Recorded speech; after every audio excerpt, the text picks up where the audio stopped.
India Pakistan के बीच 14 सितंबर को Dubai में होने वाले एशिया कप के क्रिकेट मुकाबले पर जमकर सियासत हो रही है। शिवसेना यूबीडी के मुखपत्र सामना में इस खेल को राष्ट्र 2 तक करार दिया गया है। साथ ही पहलगाम हमले के जख्म को याद दिलाते हुए इस मुकाबले को सुविधाजनक हिंदुत्व और सुविधाजनक राष्ट्रवाद कहा गया है। अब सामना के इस लेख पर बीजेपी नेता हमलावर हैं। और रहा सवाल, हमारे खेल मंत्रालय ने इसके पूर्व भी स्पष्ट कर दिया है कि जिस मैच में कई सारे देश शामिल होंगे उस मैच में भारत हिस्सा लेगा। अब हमारी दुश्मनी पाकिस्तान के साथ है, अन्य देशों के साथ क्या है? क्या उद्धव ठाकरे ये नहीं चाहते कि अन्य देशों के साथ हमारे अच्छे रिश्ते हैं? उनको भली बात ये पता है, पर घर पे जावेद मियांदाद को बिरयानी खिलाने वाले और ऑपरेशन सिंदूर पर सवाल उठाने वाले ये कैसे समझेंगे? इनको तो ओछी राजनीति करनी है।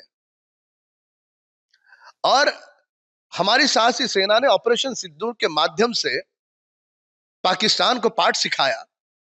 अब हमारी क्रिकेट टीम इसका दूसरा अध्याय पूरा करेगी, पाकिस्तान की टीम को पूरी तरह से हरा करके भारत का नाम ऊपर उठाएगी। तो इसलिए हर चीज को ओछी राजनीति के रूप में देखना ये दुर्भाग्यपूर्ण है, या बालक बुद्धि है। भारत और पाकिस्तान के बीच में क्रिकेट सामना हो रहा है तो अपने प्लेयर को, अपने क्रिकेटर को देशद्रोही करने का काम कर रहे हैं। मेरा संजय राउत से सवाल है, क्या पाकिस्तान जीतने के बाद आपको खुशी होगी? जब इंडिया हारेगा तो आपको खुशी नहीं होगी, लेकिन पाकिस्तान जीतने के बाद आपको खुशी होगी।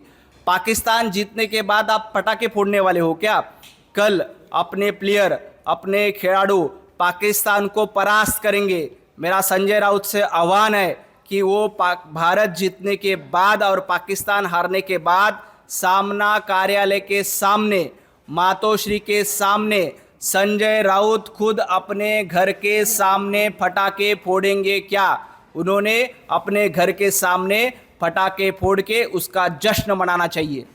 मुखपत्र सामना में छपे लेख को सही करार देते हुए कांग्रेस सरकार पर हमलावर है और दोनों देशों के बीच होने वाले क्रिकेट मैच का विरोध कर रही है।